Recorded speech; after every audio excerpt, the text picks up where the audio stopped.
That was a business which went sour. Nga bana yaganye n'abakulu awo abasajja abatugaggawaaliddeko wano ne batweyagalirako tebamanyi Lwasa. Era Lwasa wankoze bubi wandyetisse ttata yonna eya golodi. Waswalaswaladde ebintu eby'obunankani bw'otulaze ebitya ebyo byonna ku kino vaayo ng'oli strong. Abalabi media sense okubanga tulina mwenze Dankani mu program 1-on-1 ne muganda wange Wisdom Kaye nga side eno ndiyo ne muganda wamita Adam Lwana toka kwa balabala bingi byetugenda okubanga twogerako n'okubanga tutematema okulaba ensonga bwe zitambula ku kamera okwo kuliko mwana mulenzi wamita Muzeeyi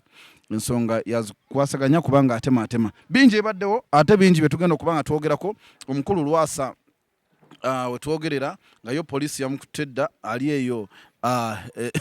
emikono gyegitalira ntungo ndowooza n'abatanzi waali yeetala bwetazi nabo baka ekiteeso kye baagala okubanga bayisa ekya kubanga pulezidenti wa Uganda alondebwa mu parliament byonna Kaye agenda kuba bitutemenatemenamu balabi baffe nsenso bala bamanya gange nze Kaye Wisdom mutaano omulala yakulira ku mato mutali mazine serira akabulijjo mbajjukiza twava erengo isingiro ne tuyingira Buganda tuli baana basabasajja Kabaka newe twatuuka wano twasanga bano bamulwana nga bali ku ebyo simanyisa ffe bwe twajja muno mu Buganda ne tufuuka baana basabasajja Kabaka ne tukyusa engero zaamu bino bamulwana baali bagamba tuwoligwa wendigwa ffe tumala kugwa actually tumala kufa kuggwawo Ssaabasajja Kabaka ne wasigala bwogu Obuganda tebuliggwawo otegere kye nkugamba so naye nga nsanyusa balaba am so happy ndi ne Handsome Dankani kati okuva n'olwaleero era njagamba Faluuku njagamba mawa toddamu kukwata ku muntu ali Handsome Dankani nga mulaba njagala nnyo nno muganda wange oyo Adam Lwana oyo nga kati nga ffe tukyalina akatengotengo nga mukyatya kati Adam Lwana n'agenda akola seriously olaba oluyimba lwe yakola omwami oyo kakati bye yayitamu gwe tobimanyi omulaba wano naye kakati abasajja bali banyiga naye kati Adam Lwana olaba yalikola so he laid the foundation of other people so abaana balaba kati baleeta music ow'enkyukakyuka owakukola ki so abantu nga Adam Lwana mwana wange bakikola ne kikola ki so you carry my respect and I respect him so much era nze mwebaza tusanso okubalaba bannange naye nga tetunnagenda mu maaso tusooka okwebaza Allah olw'ekirabo ky'obulamu kyatuwadde okutuyisa mu mwaka omukadde okutuwa omukka gwe tussa okutuwa obugabirize saayo nera tukusaba Mukama Katonda waffe omulungi ffenna abali wano e Uganda abanafe abali ebweru bonna bongera obulamu famire zaabwe abaana baabwe bizinesi zaabwe zonna zongera omukisa badde n'omwana wali n'alaba ku ngalo zange sokozeewa n'aŋŋamba naye Kaye by'oyogera bituufu waliwo akasajja akazze wano Mbundo Kasama naye ng'engalo ziringa zaagundi z'abalimi bobo bamusenyu gonjo kakati naye nange munaye nali seetegerezanga Dankani ebyaddala sokola bengalo zikola mulimu ki zibala ssente zokka zibala soko zirabe ola nja kukuyitira Muzeeyi mawaggulu kyeka tulaba bulabi zonzirabye kwasa ku mwana w'abandi naye waliwo natulidde akasajja kalinga mulambo kali wano nakalabanga kazze mukati nga kewana omanye Sweden abantu be Sweden yesinga ensi omusajja yayogedde n'ekintu ekitaliyo Dankani kankubuulire abantu abamu abeera e Bulaaya balowooza nti tuli basiru omusajja yayogedde ekintu omanyi bankase waliwo interview gye yakoze ng'asimbyewo $5,000,000 nti saasoma nagirabyeko kati nenneekaka okulaba ye Katonda nga wali omulamu ye video gye nasoose okulaba eyakyaliyo neggwayo n'ayogera ekintu n'agamba nti mu America we bamala okukola firimu mubazireeta mu Sweden ozimanstaringa nenkwata bwe nti ku mutwe nengamba omusajja mulalu ate firimu agiyise luyimba tekiri ya America lyeggulu ly'oku nsi tebasobola kukolayo movie mu Hollywood ne bagireeta Sweden naye anyway ekyo kikulaga kye nasonyiye modi omusajja era yaswazizza nnyo abasama Sweden wali abantu abakabi ffe twagenda ne tugula emmere ya Uganda nga tuva Denmark ne tuvugawo n'obuvuzi nga sigamba nti no wabinyo naye when it comes nti ebintu biri cheap nga gye tubijja oli abaana abakabi naye kakyaliwo okatunulira wano kalinga empewo genda okafuuka kagweri naye omu ku basama benda baba basiwu muganda wange kankubuulire njagala oddire crime katero oli omuteke ne kakyalya tolaba nti oyo mwana asitula izi ingini niye akasajja ono gwolabanga abeera e Bulaaya ku kali akasajja naye we natunudde akasajja ffenna twali tuyiseeko mu mbeera embi Dankani naye musajja we yayogedde mweyo video n'agamba omanyize nakulya ku lumonde nalwala envunza nalina ku muwogo osimanya omwoke nakulya ku jjajja wange mu bikuuta n'ebikkanga bulangiti nakolanga kuti oleeta tv ng'oleeta ya musajja oli atasasula kati neŋŋamba wamma ebizibu bino omanye ekizibu kye tulina mu uganda oyo gundi mulwana kimanyi kye tulina mu uganda kwe kuba n'abakulembeze nga baali baavu ng'ate bakopi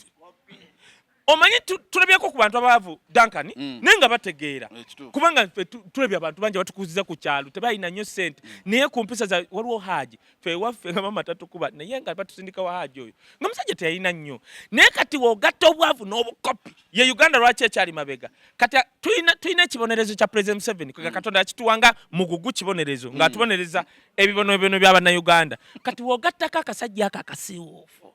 n'okaleeta mu Uganda wallahi Uganda esobola okudda emabega n'okusinga Burundi. Oba wanyiize lwako omusajja agambe tewasoma?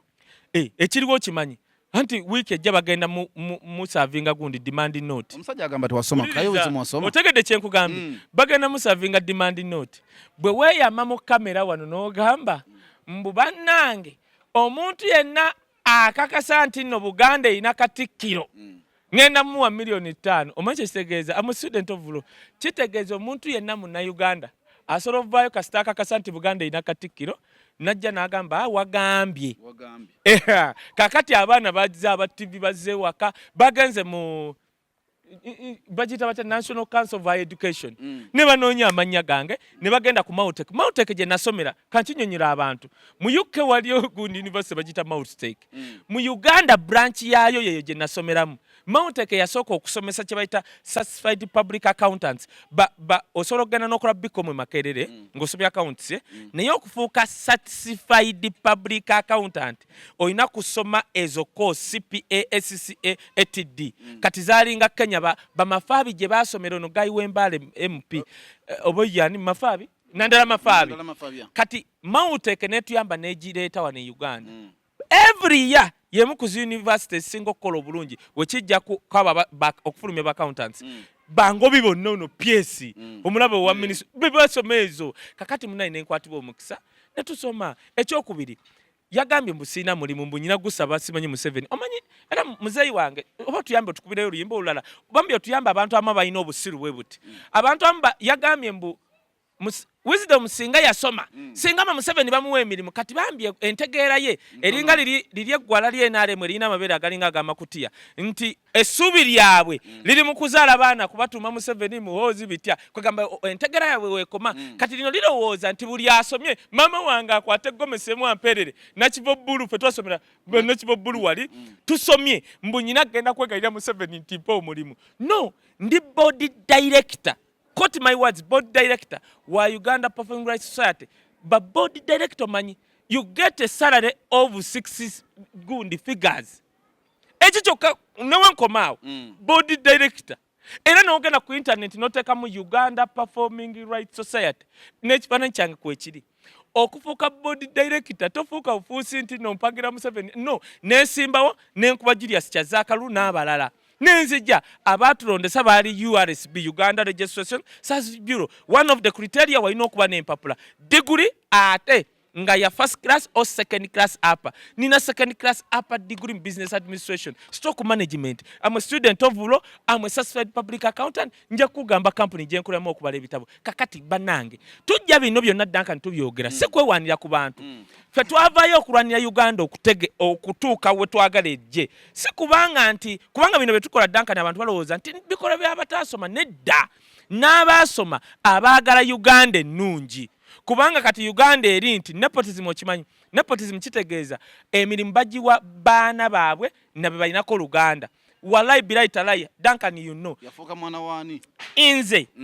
wadde ndi mulaalo tekinsanyusa kugenda ng'omusajja yaddira Uganda Airlines yagiteekamu bamuyita senga kojja bitya kyova olaba ekola loosi bukya bagiteekawo genda minisitule wano kati tubyogerako si kubanga mbu abalina obyogerako bayaaye Chovola Bob Wine agamba nti nno bwe mutajja mu ghetto egenda balumba right now twava kuwuliza bandu mwenda kubanga obuvibwe byayogera byali bya kisiru katuuliza ba Bobi Wine why bandu mwenda abasoma zi PhD byebogera tebigatta ku Uganda ba Bobi Wine yajja kwogera kulaba nti nonze mbera ne sente mu nsawo kati obuntu ng'obwo sagala kwogera manya akakasajja akabere Sweden akaswaza banna Uganda abakabya abali Sweden kagenze ne kagamba n'ekintu ekirala nengo nebe naye oba nagenda wamawa mwema woyo mukambwe akwata omugo tulumba kasajja kano. Let me give you an example. Kagambye bwe kati mbuko kasoma amasanyalaze mu Uganda teri muntu asobola kukola amasanyalaze kasinga kakati teyatuwadde university mwe yasoma teyatuwadde nti oba yafuna degree omanye Bulaaya kankule Duncan nsolo gana nenkola short course mu masanyalaze ya myezi 6 nenkola short course mu busawo ya mwaka kati oba kasoma short course oba yasoma degree atujitulage oba ne university naye kyanewunyisiza banna Uganda wanabali mbuumemo bamanyi abaana basomye obagamba tukoze wano damba na Uganda bali wano n'aba China go bagambe nze mbasinga bwe yakulya ku kawunga tudde navuga taxi soko muddisa kakati none taxi yagireka ali kugundi bazita nekigawo nakyerabira omanyi okubanga wazaala omwana nobanga ofunira ku mwana pa week oli ku kacheki ka paycheck niye wajja wano Duncan kati soka wetunulire nakulaba gwema wa Faruku bani nga mukyasiza kakawenke nako naye nga wolaba okuva ku mawa Faruku atuula eri walayi nga basolo gamba gobera mu America mawabera Canada Faruku abera England kana akali makati ke kabakwatira ensawo akakasajja ne buli wekogera nti kabera Bulaaya kaswaza bani ba Mosi mai badani moba abamu kwegamba abajja ne tuwulira nti omwana abere Bulaaya wuno akakasajja kaswaza abawala ababere Bulaaya kubanga wokatunulira oba akasajja kalwala enziku ne kalwala namusuna ne kalwala ensekere ne kalwala syphilis ne kalwala asthma ne kalwala allergies no katikiro ze yatugamba kagamba oba katambulya ku budoma embazi okumanya kali akasajja nakatunira bwenti nga n'amagulu gokka gali enkoko ensajja ogimanyi zine nganda eziba n'obugulu nga bonna bukalubu kagenze ne kalaga ebigere ne ngamba mukama bana abasajja babeera ludda we Bulaaya nze solo kujja nkugaye nkulaze engalo solo kujjamu ekigere kyange kino nenkijjamu omusajja alaze ekigere nga kiri mu bigatto bino byeyaguze ku street nangamba bana baana babeera ludda wa ekigere kitali mu njala ne banange sokola bi ku kigere sokola bi tuba mu kyalo totegedde gye tuba mu kyalo kino sinna bannaku nabo wedda ndi bisto ate tezibunya obula tezibunya naye akasajja kaswaza abantu abasama Duncan toddamu kutuula na busajja obwo nze okutuula n'aka kasajja ntuula ne full figure artist akasajja ngo kasajja era Museveni atukoze bubi nekavude kukyogamba muti wasoma nedda kagala kola linnya omanyi kabedde ku internet emyaka 7 emyaka 2 nkasinza following era Duncan ababaana bali e Bulaaya batte bakwagala nnyo tebabagala mwe bamawa ba Faruku bano kubanga mwe muzze mu mwaka ogu ne mubasese tulakubanga bibogere bya kisiru tebigattako odiye ziriwo zino akasajja akagamba nti kagagga kalinga kegayira full figure katwale wa Museveni twazuri yako kansembye na kino muganda wange ayogere uli akantu kano tugenda kudda ku mulamwa akasajja kagambye mbu njogera nnyo wa mama wange simanye bukesa mbu mbadde ku bintu bya mama wange kati ulira kino kansoke nnongose kino Duncan Katonda waba yayamba mama wange nafe Kampala nga ayina ekizimbe mwe tusula oyagala nkyegane nange zire mbonebone ekyo kimu ekyokubiri Faruku ono muzeeyi naawe nze mmanyi bayita okuba n'ennyumba n'okuba n'ennyumba gyoberamu ne bakyaliibo ne country house yandaga ebyo ekyokusatu ku myaka gye nyina yaŋŋambye oba nina yanaawe bwe yagambye nyina myaka meka yaba n'emeka nange kyannewunyiza njagala mbuulire kino nakijja ku mukulu Ronald Mayinja waliwo interview gye nalabye n'agamba bw'ati nga Mayinja bukya tuwungako kukuba ku luli oluyimba ate kakati bannanga zeemu ku ggezi yagambye bw'ati mundaga omuntu w'emyaka 3 byaba nabo tulabe oba sibiina kati nze gyonna gyampa ne wampa nti nyina myaka 5 njagala kakawenke naako kajje kagambe nti Wisdom oyina emyaka 4 tulete mukulu mawobaani yenna agambe mu myaka 4 oyina okuba ne wosula oyina okuba ne kino tubale Wisdom okirina kino okirina kuba gwatokimanyi nti nyina driver nkimanyi Kimanyi nnyo. Oyo mwana mbadde naye uyo emyaka 10 13. Kati sibyakwewana ffe abatutabudde mu 7 kutankula lino ggwanga. Nze URA yantekako emisolo wuuyo nja kubyogerako wiiki ejja bakutte passport ya siri wadde nja byogerako. Nze nwana ne state yezi 2 nsezi nti bagikutte bali bagamba Mbega nako kachali kakawenkeni. Kati Mbega lwaki government yakutte passport yange? Waliwo ensonga ya mukulu Lwasa. Mukulu Lwasa akwatiddwa oluvannyuma lw'okubanga yafeze gold. Era ensonga wenjogerera poliisi gyali tanavaayo. Mukulu Lwasa ndudde nga mpulira nti gwe mulimu gwe asubula gold. Sigwa kufera bula kusubula. Mpulira agula gold ekyobufere kyo sikikola ki? Ate nze njagala bagamba wana abafere bangi. Lwakuba Lwasa yakwatiddwa. Anti bagambe ennaku z'omubbi. Ennaku z'omubbi n'ez'abalala zigenda kujula wabala balina emmundu. Lwasa ate n'ebireetera Lwasa obuzibu. Bino ebintu olina okuba nga okusuubula golodi n'omunywereramu ng'oli mwana waani wanne wakyogedde Nankoogo.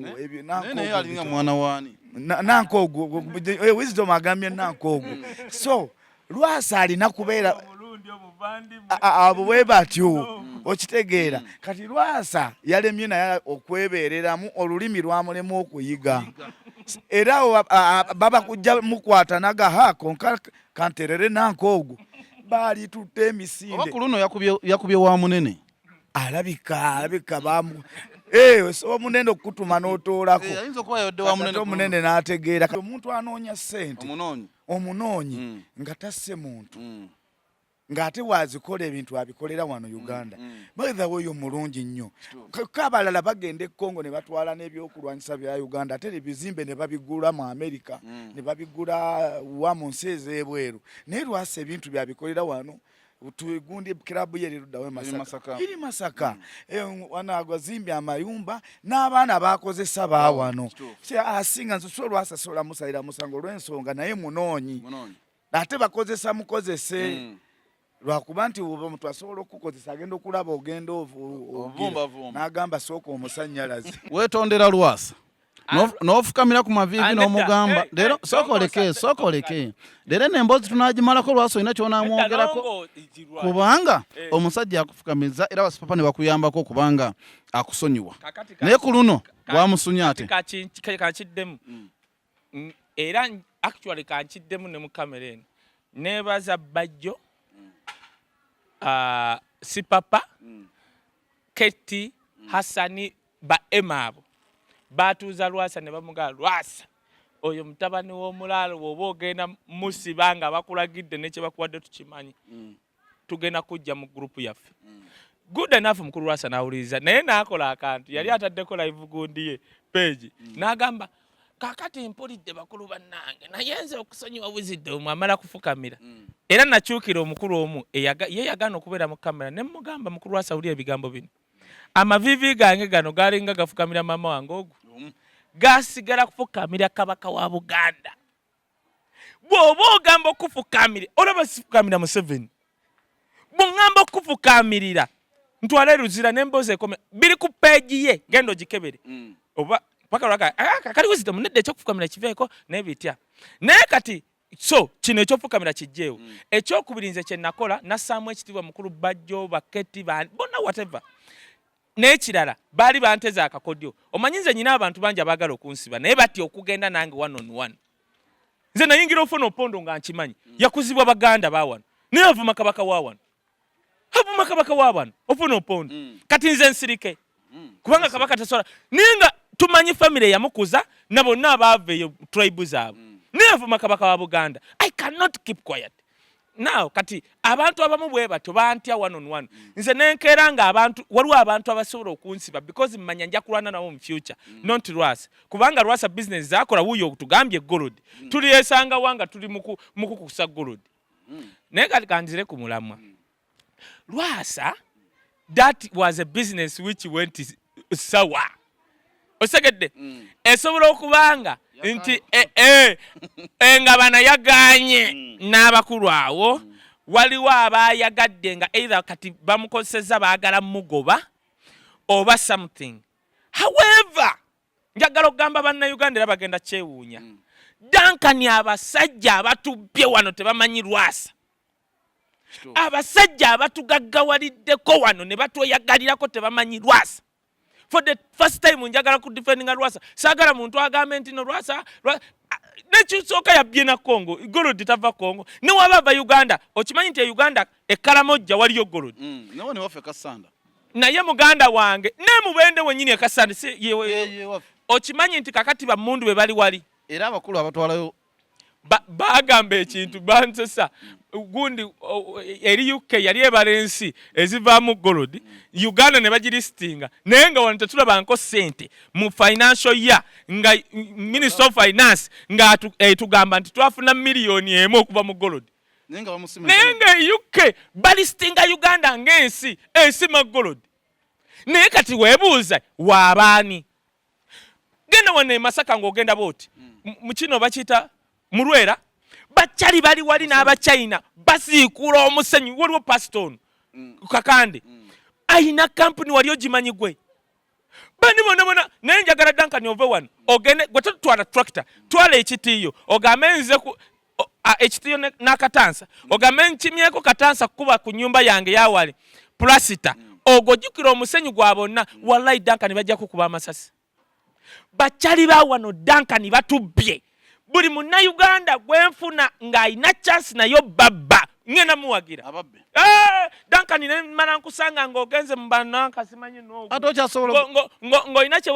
n'owetika era Lwasa wankoze bubi wandyetisse ttata yonna eya Golodi naye gomanye kiri Bekasanda tokkirizibwadde kukyamawo anti kyenkugamba bano abasajja kankubuulire tulina babba bubbi actually boy babba tubbe bye babbye era Lwasa wakoze bubi simanyi kye wakoze kati eno diri weba yakulidde Lwasa twebuuzeeko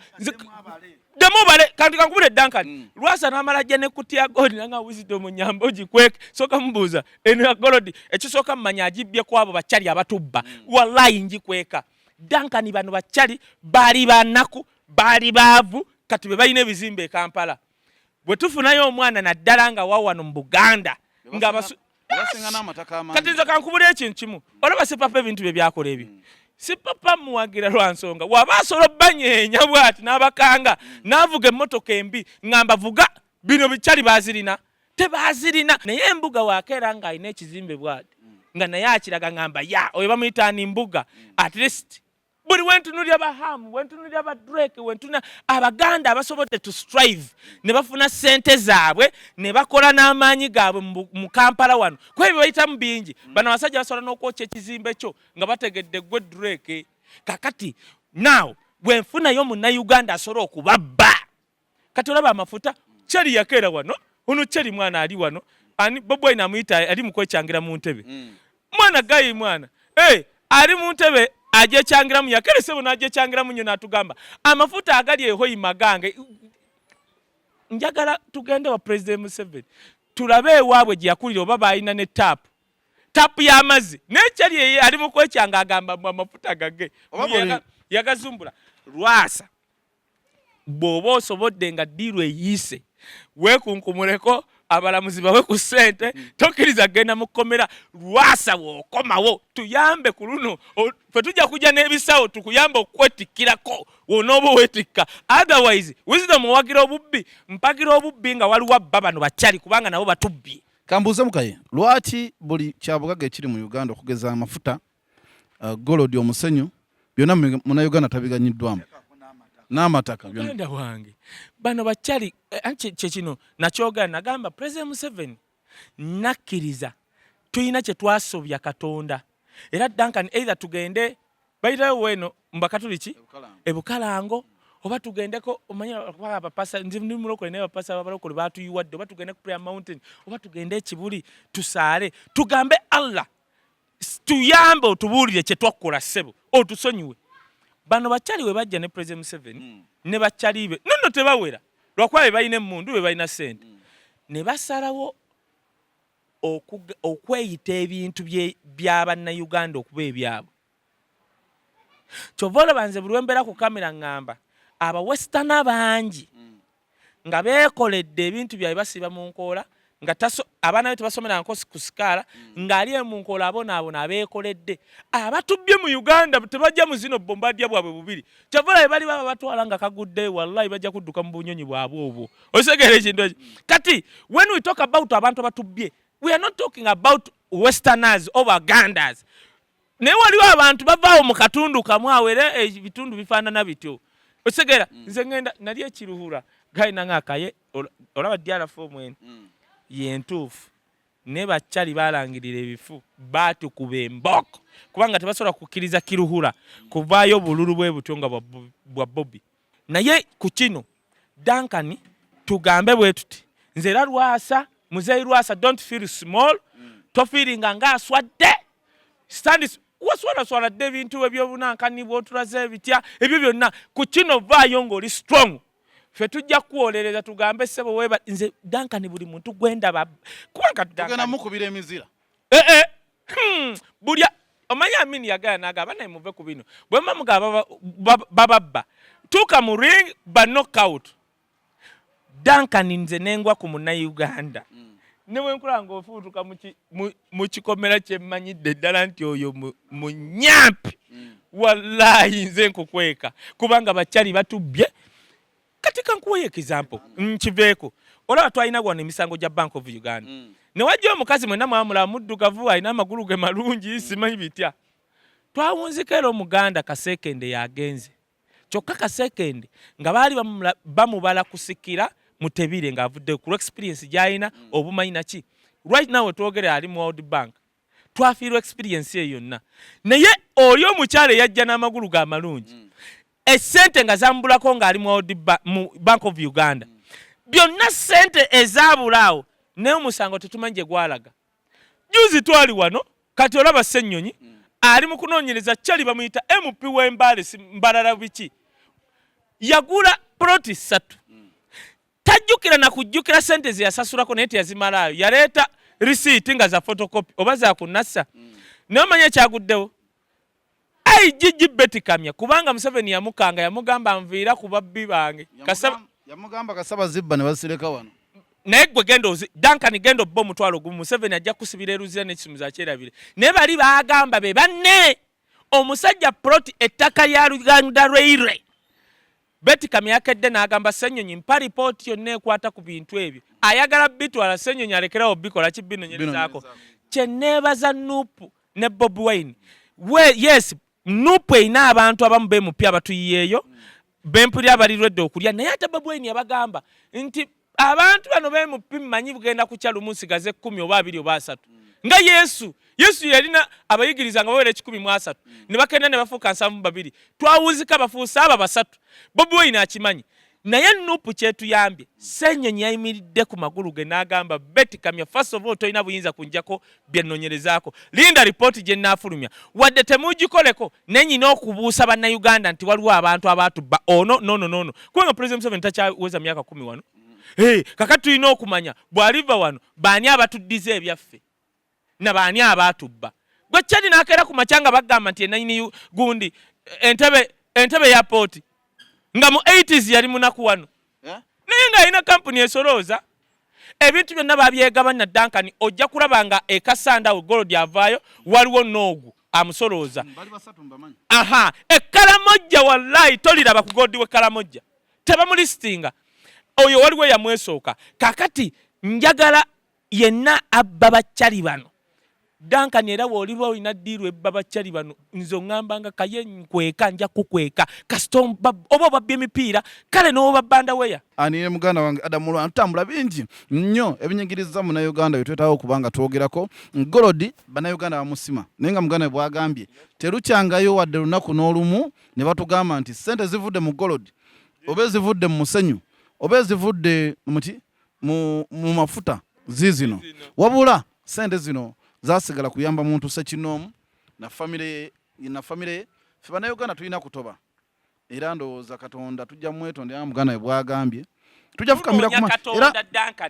era ndi wano njagala okufuna abasiraamu oba bakatuliki oba ani basabe Katonda atuyambe kibone kye twamukola twakwana malayika kubanga nebuuza Katonda twakwana Duncan gwakwana okwanako malayika kati nekunkumana nga naye bannange mu bankayanira muri mu malayika nga nze mudduse noonya ekintu kye twakola Katonda nga ffe bannayuganda atuggyeko omugugu gwa Museveni n'abantu be. Kuba munnayuganda bw'otunula ffe tukyasinze endowooza ebbeeyi y'amafuta mu nsi. Ffe era tebakulimba. Nalabako minisita omu ng'abala ebintu by'e Rwanda nenkubira mukwano gwange akola mu minisita n'angamba ezo figures tezikola wano baabalimbye ng'alaga Rwanda amafuta ga bbeeyi osinga Uganda. Kyaliko mbu ffe tuli badongo tetutambula. Amanyi bannayuganda muli bifere anti baddira radio zaawo ne TV minisita amala okuwa figures ne babagamba temwogera ku figa endala mutwale ze tubawadde. Mpozi ne Google bagijjewo. Teya Rwanda nnene ku yaffe.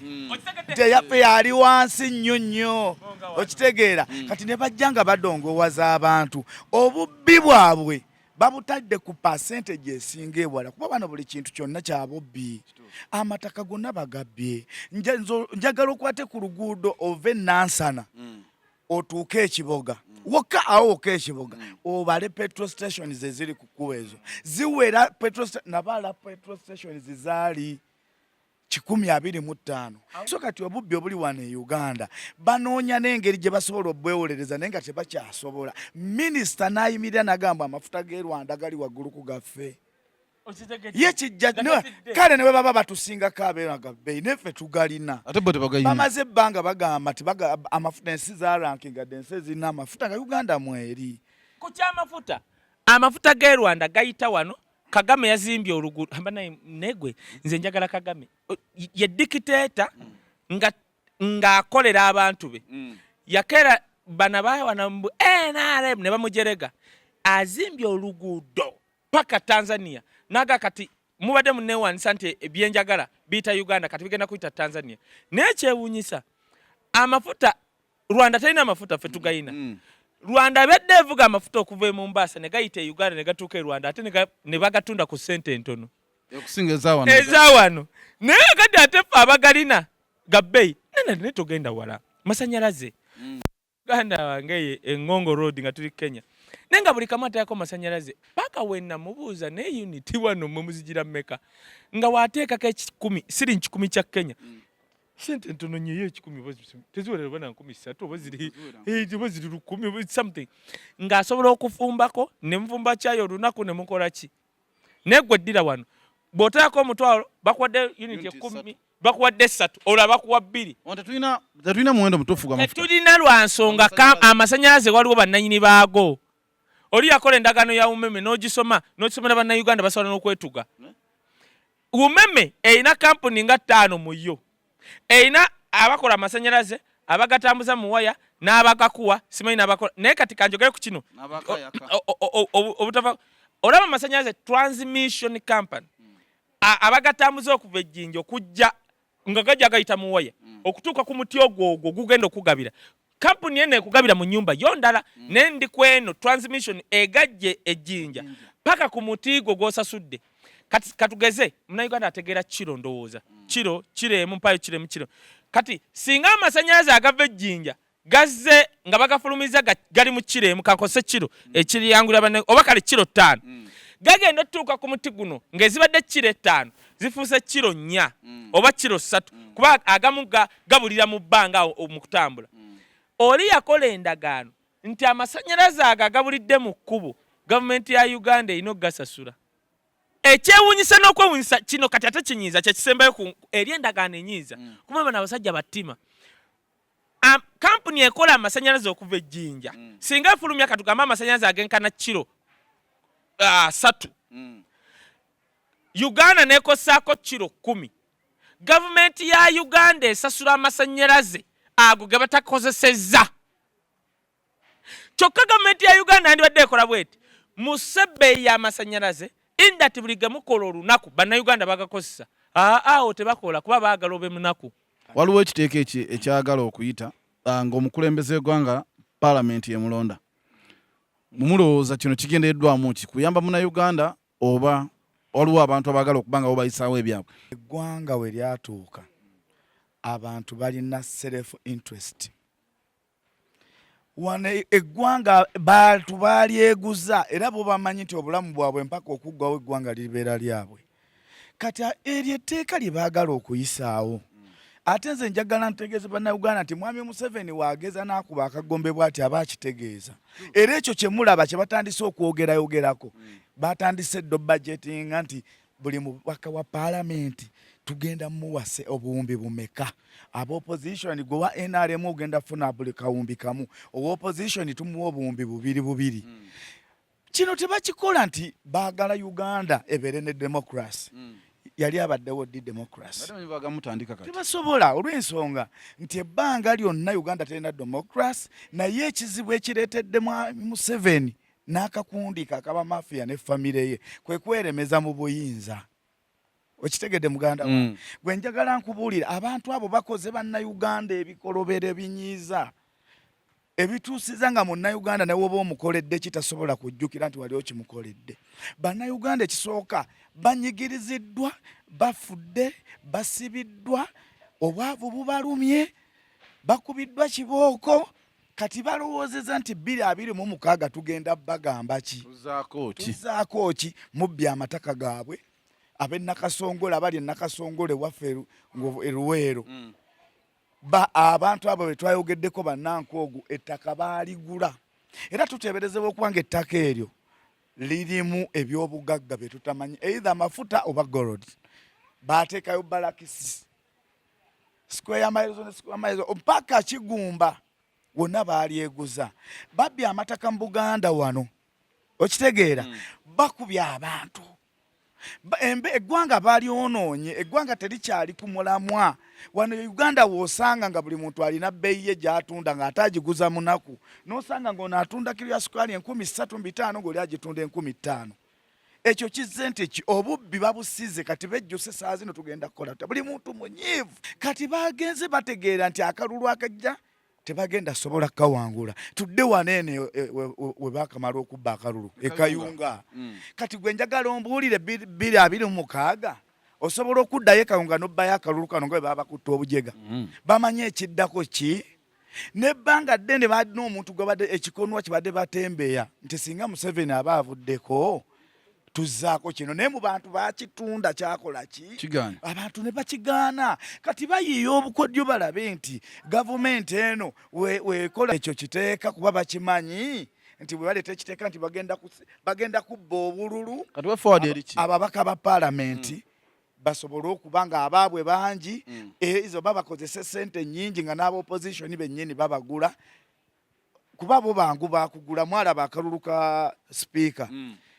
ab'opposition beeyawulayawulamu Ssemujju-Nganda n'afuna obululu 25 so kati njagala kutegeeza bannayuganda buli omu waali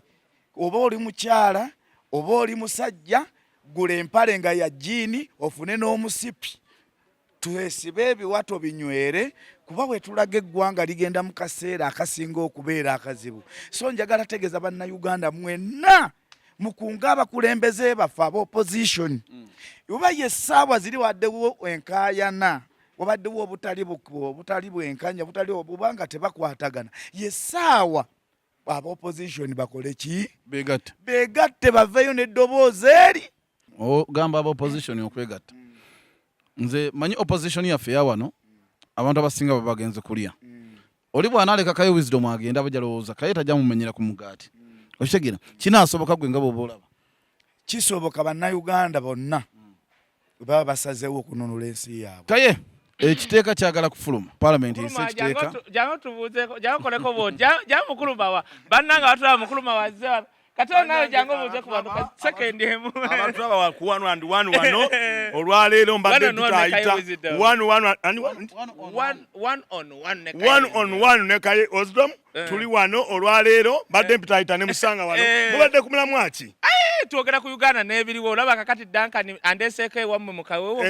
nange ntuleko mukati omanye no gye tubeera ne tukubaganya ebiro omanyi twagala nnyo abantu nga mmwe era nze njala okugamba kuba mpiseewo ne mpira mwogera ku Museveni abantu Museveni babeera nabo singa yeyambisa abantu nga mmwe abantu nga ffe abalina amagezi eno n'olemu okubeera obeezi n'abantu ebisassalala kwagati ekiteeka kino kyebadde boogerako waliwo ekiteeka kye mpulidde nga mwogerako wompitidde ti ekiteeka ekyo bw'okitunuulira Museveni akooye akubye abantu emiggo akoze buli kimu kiganye kati n'agamba nzizaako ki namwe tuba ku mukutunga guno ne tugusa ensonga era bannayuganda abali eyo abali musize bweru abali Canada abali Denmark abali empigi abali Kamengo abali Sembabule mukitegeere nti emikutu gino gye tuliko waliwo abantu ababeera ku zirediyo eyo nenga ku radio mutuufu bwe bagira bamuyita kwata yakanusu neffe tebatuyita ffe twogera bintu bya alaali ate ne bakuyita tokola ki togenda kubanga oli mukununula ggwanga kubanga kati bannabyafuzi bajja kuddeyo babawa obusente babawa eki babenga buli omu ali kuki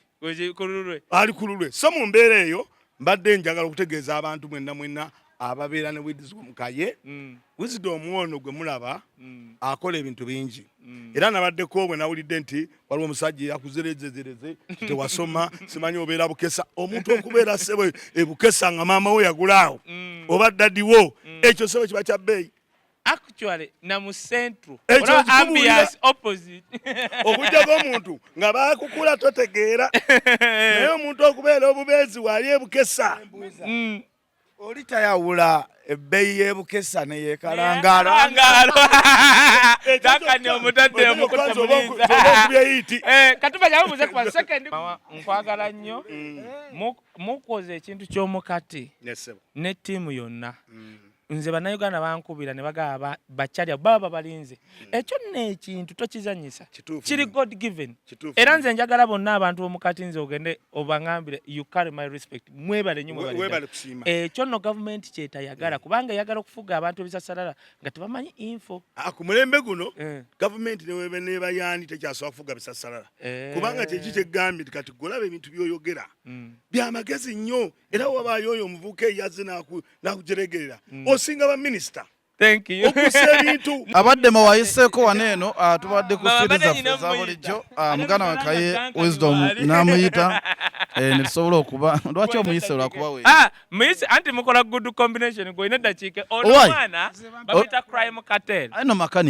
makanika yakola emmotoka zonna era Ron makanika ali mu America amukubira namugaye waliwo emmotoka gyensindiko giteeke mu interior gikole yingi nikola ki omwana ono ndudde n'omwana ono era kyovola oli guy simanyi bisaga mwogera linnya ono mwana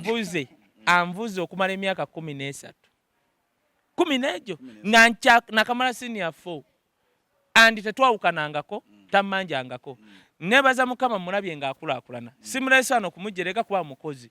kakati omuntu abeera simanya kalangalo simanyi mbeera Sweden ng'asiba wali kulya butogo buli wajja n'ebigere biringa bya nankani naye kakati yuno mwana kati naye yatandika okubogola ku YouTube buuza ku bantu awo bananga manya gange tazinene bano simeba edibichi simeba edibichi enengato y'amaanyi yatandika okubogola ku bayina tukopa yavudde Sweden talina nanga ajja tusumbua banange abatulabeyo mwenna ku media bampita crime katero the number 1 mbera n'omusajja ono andi crime nali muyibi nga kiri musical manyi we nakwata nga microphone nga nzize emisango nga buli wenzija ku stage bagamba crime azze andi nga bwenzija DJ osiruwala ngumi neka kati obulira gwanga kati mbulire gwanga kyakabenyo okitegedde baba ino okutegera nti abasajja bakola ki era bakunonyeko ku mikutu bateka mu test crime tumiddeko ne Lwasa webale kubba nenga tokulaakulanya bitone byo kati mukulu mawajja kuntwalira obubaka ku timu yonna ey'omukati nti nsiima bana ekirungi okusiima abantu ababeera kye bakola ate omwana oyo crime cartel mulese nse mulabe akola musajja akola ayina garaji ye kati naye ambeereddewo emyaka gye nkugambye si kweraga nti kunvuga buvuzi naye twava dda nga tuli busy eno gavumenti yetufudde abanaku nawo kati kanzize ku kino ekya Museveni Duncan kati kankubuulire President Museveni twamugamba nti akaluku about people kubeera Bobi Wine tasobola kawangula nze omukubakkiriza ebyaddala temirundi ebiri Besigye gye yeesimbyewo teyawangula ebiri egyo omanyi twali tunoonyanga akalulu nga tubeere ne bagayi BNRM nze era abantu bakimanyi nagamba nga abagayi BNRM nze awagira President Museveni nga siri kidoli oba kidomola era nakananga na babu bonna bamayike mukuru babu oyo yansanga mu kagugube makerere abo be batuyingiza ekintu bulungi nnyo nenga olaba embeera nabagambako abantu ntinze bantwalako nga ndi wa senior 1 nengende makerere nga ndi mu senior 1 no campus center kakati ne banyambaza muno obululu ne tuyingira mwana nenno ndanga student we makerere kakati oroza nali nzibirani bagambe semogerere waliwo gwe nali nzibira ate nkugambye naawe gye nali kati nze tusobola kuŋŋamba nti mu Uganda tebabba kalulu naye kankubuulira ebyaddala Duncan nze atali kidoli oba kidomola President Museveni tasobola kuwangula kalulu kaliko Bobi Wine wallahi billahi talai actually niwe Kabaka Abesigye nga kuliko omutwe gw'Abesigye bwe guti tasobola kawangula era lulimba Bobi Wine yagamba nti na katengo ekiraga nti President Museveni yafunyemu akatengo ne toilet ze zimutambulirako kati zigenda kubanga 3 kwe kubanga alabye akalulu nga we kagenda okubeerawo mu 2026 nagamba ono kyali tajja kunkuba bukubi knockout ajja kunkuba knockout anzinge mu suuka amfulumye ring ye Bobby let me tell you simanyi Duncan bwe muva mitiyana nakati ewaffe ffe twali mu kalulu nengenda mu Western Region eyo nga baganye Bobi Wine okujja mu Western Region bamukkiriza okugenda e Kacheeka Stadium Cheneu era kyovola ngamba abantu bannange temunyiigira aba Westerner kubanga entiise ngeje babatisaamu eyo mu kyalo gibe nako naye abalaalo baava gye baava zigenda okuwera essaawa 2 nga Kacheeka Stadium ejjudde esimu baakubira baala pisi ne bagamba abalaalo bavuddewa gwe baavuga zi99 okulumba stadium baakuba abalaalo embooko naye ekyansesa jjukira abalaalo buli omu aba n'embooko ye beekuba embooko bali bagenda okulaba nga embooko tebajja kumala ne baleeta tiagasi kubanga bajja n'embooko nga bamanyi bagenda kubanga bino bye bakola Abaganda maama nyabo omulala abeena embooko ng'eriko akatwe bwe kati beekuba embooko now kati bakuba tiagasi bakubanga kati nga baddukanga Akacheeka nsi bakatimba kati nga omulalo batuuka wati katimba nga ate no bamukuba nagane nga wonyigira kapa gundi ekutabukira abalalo bakuba poliisi emigo amawulire tegakyogerako abalalo bakuba poliisi emigo era baleeta amagye ne tiagasi naye ku mbooko 1-on-1 poliisi tesobola mulaalo naye omaki kitegeeza bagamba Bobi Wine talina buwagizi mu Western Region lwaki baamugaana okugenda mu district ezo ne bamuteeka ku stadium gye bamanyi nti tejja kujja bantu that is 1 2 Museveni yeemanyi nti wakabi tiwamaanyi omwana azze wa myaka 3 mu mmeka nagamba jantuyingire rwenge tukube 1-on-1 anti okuba nnyo pressure up President Museveni akuba pressure up wapima akawunga simanya gura mu bikoze bitya kubanga yatulaga yali akawunga simanya nakati simanya talya nyama okay mbwera wakabi nnyo ali fit kade sebo gwanyo obusera akawunga naki oli wakabi bakwambaze glove tugende nowe chikomanda atali fit ojja kundabire ngome zino ziwantu ajja kusoka jetoloze bwata mukatoko jiunyeko gwe Bobby twali ne mwana nzi gwe twala omanyo kubanga oli mu camp ye NRM kakati president yagenda ne bakola ka video nenga kale tekali live ne bakata nengamba abasajja benalina ne magamba mulaba mmwe bwe mutankudde ebyo video omusajja oli owe magera ajja kujjayo ekintu nga tekimanyi kino omanyi Bobby kye yatukola Bobby yajja live nga sibye diri recorded mama yasoka nakuwa pressure up nga 10 n'omukono gumu nga okugulu atadde eno twawuzika muzeyi itaze mukola pressure up nemu kati muntu munayogenda agenda kukola ati let me tell you kambabuulire ekintu Duncan tondabangako nga nekalakasiza kubanga we bituuse we are fed up kwegamba enegenda kuba turning point ya President Museveni between Museveni ne banna Uganda kwegamba tumanyiddwa that is beyond repair tugumikiriza togikwata ko simanyi bikoze bitya kakati bongama nti ogenda kunjijako olukiso olulonda president olaba nti batandise okukwata passport zaffe maama nyabo bazikwate the good thing Duncan omanyi Duncan balina ekintu tosobola kusubwa kintu kyotolabangako nsobola okuba nga sazze Bungereza mu Regency Hotel by the way chanumye ne promoter Richmond by the way more respect era promoter Richmond wanna big up anytime tujja kujja naye bagamba ngojeka abantu bambi abawulidde obinaki but let me tell you something chebalina okukola the best thing they can do kwata passport zaffe tugana tutambula kukola ki nene munatuganda fight egenda kuba wano si Bungereza ab'Ebungereza bagenda tuloba ku mitimbagano Mawajja gambye. Era kino kye tuliko tuzukusa bannayuganda. Munnayuganda ali e Bulaaya. Bw'oba okola $8 jako $2 omanye nti nziweereza ab'omukati babe bulungi enkya bajje boogere. Otegedde kitegeeza toli ku ground nti olwana naye you are contributing to the struggle. Waliwo kye bayita sacrifice and contribution. Waliwo abantu abagenda okuba e Bulaaya obawa nga ye atya okujja ku front nga ye akwata $1 yeegi ziri 35,000 zisobola okukola difference wano nti group ebeetudde bweyogera nga baguza amata kibakolera kubanga bye tuyitamu tubimanyi tetusabiriza naye deriyeri tetulina ogibagamba. Ene struggle erina okubeeramu abantu abasacrificing don't tujja ne tula ku table. Nze kakati simanyi oba enkya naabaawo and I don't give a damn oba naabaawo basiibeewo. Nze nalama dda nagamba nina ebintu byange byonna abantu babimanyi bya mwana wange wamita Green oli wali situka najja n'omwana nina Dr. Lubega nalekayo omusayi gwange DNA we bamutwalanga omukebera oyo gwe nina namukebera dda ne balikebera ko oyo Green ndi nsura ennaku 7 nsura ennaku 3 nsura ennaku ono muyimbi waffe wagwanga ennaku 3 nsura wansi omanyi kyendiko tukola practice nti we tunaaba ekitalya ffe tebagenda tusibira kukwata bakazi golo disimanya bitya no nze donka ni bagenda kukeera enkya bagambe Kai Wisdom muyeekera era ndirwedde ku kyo kati waliwo omusajja wa Twitter Kakwanse gwe bakutte sibe Kakwanse twabadde n'erinnya zibu kwatula naye baamukutte but do you know that European Union yavudde Guy abadde nga tweetinga butweeting can you imagine ng'oli Guy awandika ono n'amuddamu ne bamukwata European Union right now yavudde edimani go msajja mumute. Yes nkimanyi bano balina obuyinza basobola obutamuta. Nengenda kugamba at least that protection yanga bana Uganda bwe batukwatanga muvenga yo. Mulumbezo zembase. Muzirumbe muwanike. Free Wisdom temumanyira abantu buli muntu yenno babakutte dankani oba bakutani kubanga mu nsi yonna mu nsi za Africa bannachemali abasooka kuziba mimwa gy'abantu. No. Tosobola kungamba okujjawo ng'olina akatengo. Uganda Obote yajja wano mu 1980 n'aleeta system eyo ey'okulonda ababaka ba parliament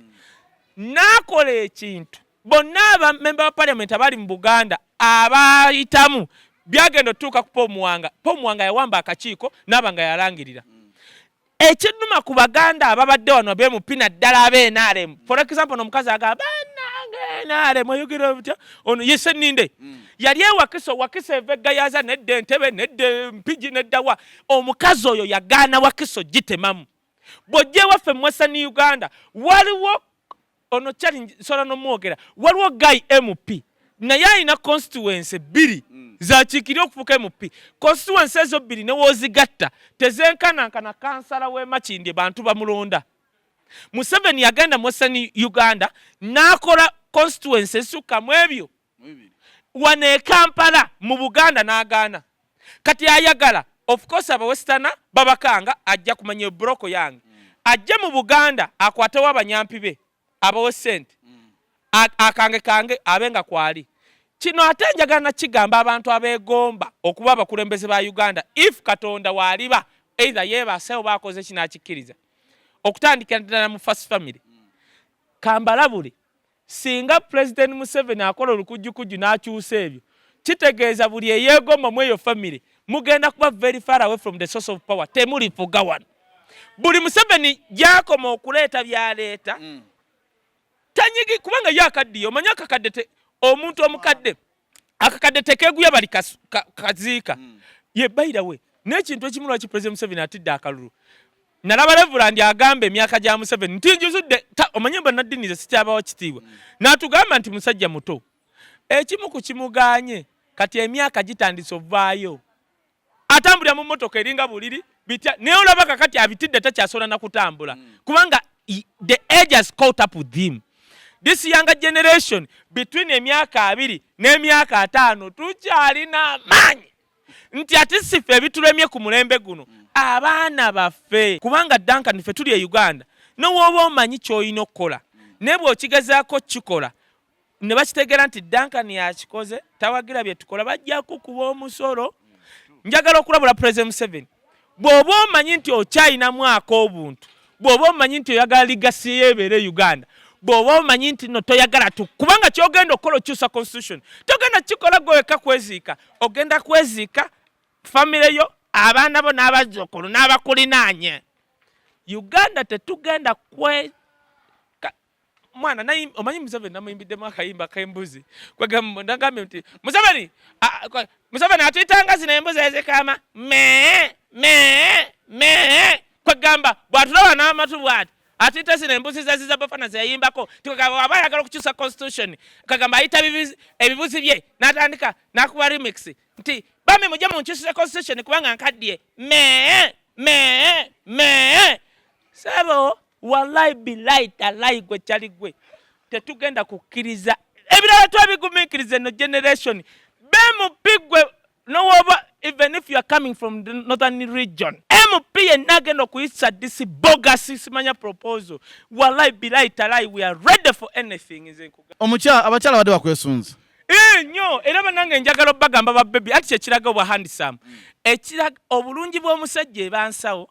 nandabika ye bakubuno obulabedde bulabika ng'obumeeke omanye ndi musama mbeera oli ayogera yeetakula neŋŋamba oba ayina nsekere oba bizigo tobulaba buno bubulogo simanyi bwovudde yenna ayogera ati yeetakula ne kati njagala okugamba bannange bya beautiful mwenna abali ebungereza abali mu Europe abali kinga ogamba wisdom walijja wano njagendako naye mu shawa kale tutuulaawo mu shawa nga mukola ki mu shawa obugumiikiriza kirabo kya mwoyo gumiikiriza shawa enedda kati abo abaana abali ebulayo balaba waliwo asobola okutwala mu shawa ye ng'eringene tolanko nyumba ya gundi ya King Saha King Saha yakola ekintu kijjakuzi ebulaya abagagga bayingira mu bijjakuzi ne mutuulaawo n'oteekaawo no kawayini nga mutuddeawo mwenna muli mu kijjakuzi kakati mwenna ba beautiful mwana benalabye bambye beautiful eyagambye yakabye n'okanagabuzidde mu feeyi waliwo abalala waliwo oli yangambye kaye nabadde njagala kukulaba bwenti nga buli haga gye nkuwa nsula paundi 100 yagambye kaye wannumye kubanga najja sente mu banka nga nzikutte nze kosa card buli haga gye nabadde ngenda okuwa paundi 100 ba beautiful anytime kino kyakaseera buseera bano bafunyemu akatengo I don't have my passport yes because nja kubamba buli ekiddako which ejja weggwako nga waliwo ekiji because first of all I'm a performing artist by the way kamba buli ekino mu bufunze bansaba travel history ne baba specific ndete Schengen visas the mighty one omuti oguliko embona gobonyabonya sigira baze eyo ne ekikulaga abamu babadde bagamba nti wisdom ndi mbega kati mwakere nti siri mbega singa nabadde mbega be bandingulidde ne ticket singa ndi UK ekyo kati abasirusiru abadde balowooza nti ndi mbega kyabamaze ekyokubiri kibalaze nti wisdom wekijja wano bano abeeyita simanyi simigo abo number one trending personnel wisdom kaye so anytime nja kuba nyingirawo anytime which ajjawe kigaana bano bakyali nga balemeddeko nja kuba mbagamba ekiddako naye kyonna kye kyetaaga ati sinja funa olupapula ntambule because I gave them bangamba Australian visa mbadde mu Australia emirundi mingi Schengen because byonna bye basaba nga addition babinsaba nno nga bamaze okumpa visa ekyokubiri sali ku visitors visa nali ku work permit visa basasudde emisolo gwe baleeta celeb kyagenda okukola because by law ba celebrities mu nsi yonna babakkiriza obbawa those visas so kati naye temweraliikira I was so disappointed ne big up promoter Richmond mwenna bamaama ba beautiful anytime I'm going to come there memulabenga obugere bwa mbunyonyogera mpolampola basibudde okay bamise kai wisdom sibula abantu ge alaye my wisdom kaya nyumira nnyo banaye mwenna abaganda baffe banyinafu abali mu nsi z'ebweru mwenna abatulaba wano Uganda mbagala nnyo mwebale nnyo kutulaba mwebale kutwagala amanya ze mulwana Adam mukama abankumire okay oli ku media kwe tuli okubanga tukuweereza olunaku olwaleero genda maaso not following subscribe ebintu bisobola okubanga bitambula bulungi tujja kuba tubaweereza emboozi zonna nga bwe zirina okubanga zitambula ebigudde mu ggwanga byonna tubikutuuseeko tetwagala kyekubiira tuli bantu ba wansi ba mugeto tulwanira muntu wa wansi gowa wagulo omuntebe ezekyusa ziti tetwagala kumanya kubagwe munaye ebyamwe byatuuka naye nga mbasibula nze Duncan olunaku olwaleero atusinkane olunaku olulala akumata kumira mpeera mubeere bulungi mweraba